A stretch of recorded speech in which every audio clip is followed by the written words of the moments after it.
इस वीडियो के माध्यम से क्लास 7 के सभी बच्चों को मेरा जो है प्रेम स्नेह है। और मैं यह आशा करता हूं कि जहां भी सभी लोग होंगे वहां पर कुशल पूर्वक होंगे और आप लोग जो है स्टडी भी लगातार कर रहे होंगे। देखिए, हम लोग एक लंबे समय से नहीं मिले हैं और जिसका कारण है कोरोना वायरस। तो देखिए, इसके बावजूद हम लोग यह प्रयास कर रहे हैं कि आप लोग, मैं ही आशा करता हूं कि आप लोग घर पर भी रहकर जो है दिन प्रतिदिन कुछ ना कुछ जो है ज़रूर स्टडी कर रहे होंगे। तो और देखिए, हम लोग ऑनलाइन क्लास भी प्रारंभ कर दिए हैं और जिसके माध्यम से हम लोग जो है आपको कुछ मटेरियल डे बाय डे यानी प्रतिदिन देने का प्रयास कर रहे हैं ताकि आपकी जो स्टडी हो वो कंटिन्यू रहे और विद्यालय खुलने के बाद आपका जो कोर्स है वो भी जो है अधिक पीछे ना रह जाए। इसलिए आप सभी को जो है ऑनलाइन ही जो है मटेरियल उपलब्ध करवाए जा रहे हैं। तो आप लोग इनका जो है सदुपयोग करके और इनका उपयोग करके आप लोग घर पर बैठकर का अध्ययन करिएगा और इनको लर्न करिएगा और अपनी नोटबुक में कंप्लीट करिएगा। तो चलिए, हम लोग आज क्लास 7 का ग्रामर पढ़ेंगे, जिसमें सबसे पहला जो चैप्टर है वो है the sentence and the phrase. वाक्य और फ्रेज के बारे में हम लोग पढ़ेंगे। इसके पहले जो है हम लोगों ने जो है निचली कक्षाओं में जो है इसके बारे में भी पढ़ लिया है, सेंटेंस के बारे में। और इस क्लास में हम लोग थोड़ा उससे अधिक डिटेल में पढ़ेंगे इसके बारे में। ग्रामर देखिए, हम लोगों को लगभग 1 से ही पढ़ाया जाता है, लेकिन इसका जो डिटेलिंग होता है वो धीरे धीरे बढ़ता रहता है। इसकी जो जानकारी होती है हर क्लास में कुछ अधिक होती रहती है। तो इसी क्रम में हम लोग आज जो है सेंटेंस को एक बार पुनः पढ़ेंगे और सेंटेंस का प्रयोग क्यों किया जाता है इसके बारे में जानेंगे। तो देखिए, जब हमें अपनी बात किसी से कहनी पड़ती है या किसी की बात हमें सुननी होती है तो उस समय हमें सेंटेंस का प्रयोग करना पड़ता है। तो ये होता है सेंटेंस का महत्व। तो इस प्रकार से सेंटेंस को हम लोग जो है एक अपनी बात को दूसरे से आदान प्रदान करते हैं तो हम लोग सेंटेंस का प्रयोग करते हैं। अब जो है हम लोग यहाँ पर इसकी डिफिनीशन देखेंगे। देखिए, लिखा हुआ है A group of words having proper order to express a complete sense is called sentence। कह रहा शब्दों का एक सही क्रम जो पूरा सेंस देता हो, पूरा अर्थ देता हो, उसे हम लोग सेंटेंस वाक्य कहते हैं। शब्दों का ऐसा क्रम होना चाहिए जो सही क्रम में हो और पूर्ण अर्थ देता हो, सही अर्थ देता हो। यहाँ पर देखिए लिखा हुआ है read the following groups of words. यहाँ पर कुछ ग्रुप्स ऑफ वर्ड्स दिए गए हैं, शब्दों के जो है समूह दिए गए हैं और उनको कह रहा है कि पढ़ने के लिए। तो हम लोग पढ़ते हैं। फर्स्ट दिया है at today they home are. तो यहाँ पर देखिए जो शब्दों का क्रम है वो इधर उधर लिखा गया है, इसलिए इसका सही अर्थ नहीं निकल रहा है। इसी क्रम में और कई जो है सेंटेंस यानी कि शब्दों के ग्रुप वर्ड्स दिए गए हैं, ग्रुप्स ऑफ वर्ड्स दिए गए हैं, तो जिनका कोई अर्थ नहीं निकल रहा है, इसलिए हम इन्हें सेंटेंस नहीं कहेंगे। अब नेक्स्ट देखिए, यहाँ पर लिखा नाउ रीड द सेंटेंसेस, जो है वाक्यों को पढ़िए। तो यहाँ पर लिखा हुआ देखिए first they are at home today. वे लोग आज घर पर हैं। तो यहाँ देखिए इसका अर्थ सीधे सीधे निकल गया, इसलिए ये एक सेंटेंस है। और देखिए सेंटेंस में जो है सेंटेंस का क्रम कैसे होना चाहिए, सबसे पहले सब्जेक्ट होना चाहिए, उसके बाद हेल्पिंग वर्ब, उसके बाद मेन वर्ब, उसके बाद ऑब्जेक्ट और अन्य शब्द जो भी हैं। मतलब एक सही क्रम होना चाहिए। जैसे हमारी बॉडी की संरचना होती है, सर होता है सबसे पहले, उसका हैंड्स होते हैं, सबसे नीचे क्या होता है, लेग्स होता है, तभी जाके जो है एक मनुष्य जो है उस मनुष्य की बॉडी की सही संरचना होती है। तो इसी प्रकार से सेंटेंस में भी जो है सही क्रम में जो है शब्दों को होना चाहिए। अब यहाँ दूसरा भी लिखा है ही always help the poor and the needy.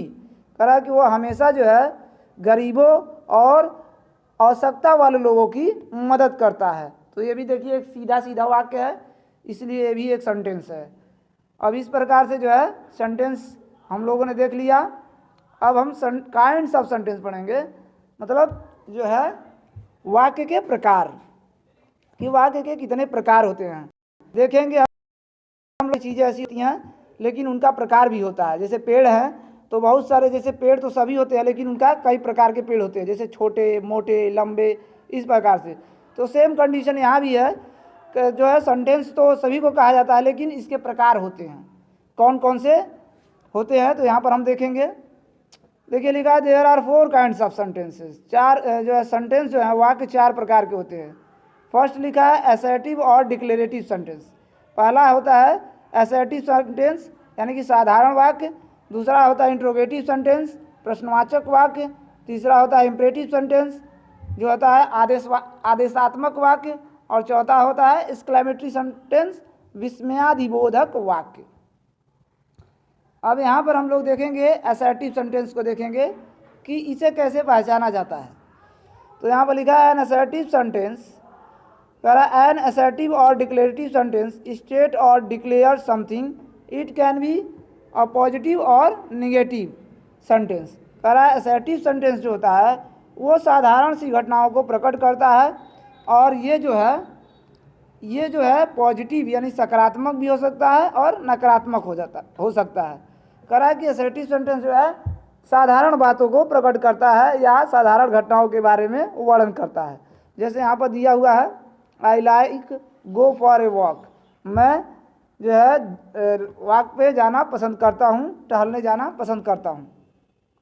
There is no hope of my success, कह रहा है मेरी सफलता का कोई मतलब आशा नहीं है, मेरी सफलता की कोई आशा नहीं है।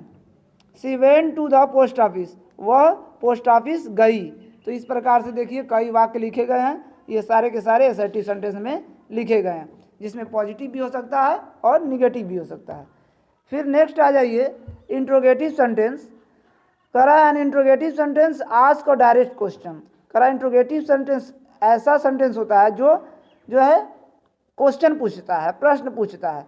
कह रहा है यह इट कैन बी पॉजिटिव और नेगेटिव, कह रहा है यह जो है सकारात्मक भी हो सकता है और नकारात्मक भी हो सकता है। और जो इंट्रोगेटिव सेंटेंस होता है वो हमेशा क्वेश्चन मार्क द्वारा ही कंप्लीट होता है यानी बंद होता है, जिसके लास्ट में क्वेश्चन मार्क लगा होता है। यहाँ देखिए लिखा गया है व्हाट डू यू मीन, तो लिखा है कि व्हाट डू यू मीन, आपका क्या मतलब है। तो ये देखिए यहाँ पर क्वेश्चन पूछ रहा है तो यहाँ पर देखिए क्वेश्चन मार्क लगा हुआ है। ऐसे ही नेक्स्ट भी लिखा गया है इजंट सी हैप्पी एट, कह रहा है कि वो अभी क्या हुआ, अभी खुश नहीं है। तो यहाँ भी देखिए, यहाँ देखिए नॉट भी है और जो है क्वेश्चन भी पूछ रहा है तो यहाँ पर क्वेश्चन मार्क भी लग जाएगा। इसीलिए कहा जाता है कि इंट्रोगेटिव सेंटेंस में जो है इंट्रोगेटिव सेंटेंस पॉजिटिव भी हो सकता है और नेगेटिव भी हो सकता है। अब नेक्स्ट देखेंगे imperative sentence. As imperative sentence express command, request, proposal और एडवाइस। करा जो इम्परेटिव सेंटेंस होता है उसके द्वारा आदेश, विनती, सलाह और जो है प्रस्ताव प्रकट किया जाता है। ऐसे वाक्य को हम सेंटेंस कहते हैं जिनके द्वारा आदेश, विनती, सलाह या प्रस्ताव प्रकट किया जाता है। जैसे यहाँ पर देखिए लिखा हुआ है डोंट गो, मत जाओ। तो यहाँ पर देखिए लिखा हुआ है, आपको रेड कलर में कोष्टक में दिख रहा होगा। यहाँ पर ये कमांड को शो कर रहा है, माने आदेश दे रहा है कि वहाँ मत जाओ। Get me a glass of water please, मेरे लिए एक ग्लास पानी लाओ प्लीज़, कृपया। तो यहाँ देखिए रिक्वेस्ट कर रहा है। लेट अस मूव, आओ चलें। तो यहाँ प्रपोजल दे रहा, प्रस्ताव है। वर्क हार्ड, कठिन परिश्रम करो, एडवाइस कर रहा है, सलाह दे रहा है। तो इस प्रकार से हमारे इम्परेटिव सेंटेंस होते हैं जिसमें विनती, प्रार्थना, सलाह और आदेश और प्रस्ताव प्रकट किया जाता है। अब देखिए नेक्स्ट दिया है एक्सक्लेमेटरी सेंटेंस। एक्सक्लेमेटरी सेंटेंस का हिंदी में अर्थ होता है विस्मयादिबोधक वाक्य। इसमें जो है विस्मय मतलब विस्मय सूचक जो है चिन्ह लगाए जाते हैं। तो यहाँ पर हम देखेंगे इसका जो डिफिनीशन दिया हुआ है, a sentence that express a strong और sudden feeling of surprise, anger, pain और sorrow is called exclamatory sentence. कह रहा है कि एक्सक्लेमेटरी सेंटेंस वह सेंटेंस होता है जिसके द्वारा हमारे हृदय में अचानक उठने वाली जो भावनाएं होती हैं, अचानक हमारे हृदय में जो उठती भावनाएं हैं जिनको हम बोलते हैं जैसे गुस्सा, क्रोध या दर्द, इस प्रकार की जो भावनाएं होती हैं जो अचानक हमारे हृदय में उठती हैं और उनको हम लोग वाक्यों के माध्यम से बोलते हैं, उन्हें ही हम लोग एक्सक्लेमेटरी सेंटेंस कहते हैं। जैसे यहाँ पर देखिए लिखा है hurray I have won the match, करा कि हुर्रे हम लोगों ने मैच जीत लिया है। तो ये देखिए जॉय प्रकट कर रहा है, खुशी प्रकट कर रहा है। जब हम लोग मैच या कोई कंपटीशन जीत लेते हैं तो हमारे अंदर एक अलग सी फीलिंग्स आती है, भावना आती है। उस समय हमें जो खुशी होती है उसका कोई अनुमान नहीं होता है। तो इसे जो है बोलते हैं एक्सक्लेमेटरी सेंटेंस। फिर यहाँ देखिए एलास इज़ नो मोर, जब हम किसी के बारे में जो है दुखद समाचार सुनते हैं तो हम लोग एलास का प्रयोग करते हुए बोलते हैं। अचानक हमें जो है दर्द होता है या फीलिंग आती है, दुख भरी फीलिंग आती है हमारे अंदर, एलास इज़ नो मोर, वह अब नहीं रहे। उसके बाद व्हाट अ ब्यूटीफुल पिक्चर, जब हम किसी चीज़ को, अद्भुत चीज़ को देखते हैं और तो हमारे मन में एक भावना आती है, एक फीलिंग्स आती है। व्हाट, कोई पिक्चर मान लीजिए अनोखी देख लिए तो हम कहते हैं कितनी सुंदर तस्वीर है, तो ये होता है सरप्राइज। इसी प्रकार से एक्सक्लेमेटरी सेंटेंस को हम लोग बोलते हैं। अब देखिए आगे दिया हुआ है फ्रेज। फ्रेज किसे कहते हैं? करा कि a phrase is a group of word that make some sense but not complete sense. करा है कि जो फ्रेज होता है वो शब्दों का ऐसा समूह होता है जो कुछ अर्थ प्रकट करता है लेकिन पूर्ण अर्थ नहीं प्रकट करता, थोड़ा अर्थ प्रकट करता है, उसे हम लोग फ्रेज कहते हैं। ठीक है। अब यहाँ पर देखिए फ्रेज जो है नीचे जो है लिखा गया है, यहाँ पर देखिए, यहाँ पर पढ़िए, रीड द फॉलोइंग, सॉरी यहाँ पर देखिए रीड द फॉलोइंग लिखा गया है, यहाँ पर फ्रेज नहीं है। फ्रेज वाले वर्ड्स जो है अभी हम पढ़ेंगे। आपके नीचे एक्सरसाइज में दिया गया है, रीड द फॉलोइंग दिया हुआ है, ऑन द वॉल, सॉरी यहीं पर लिखा गया है, इसको आप लोग देख लें। हम सोच रहे थे कि ये कहीं कुछ दूसरा लिखा गया है, तो यहीं पर देखिए जो है फ्रेज लिखे गए हैं, आप इसको पढ़ लेंगे।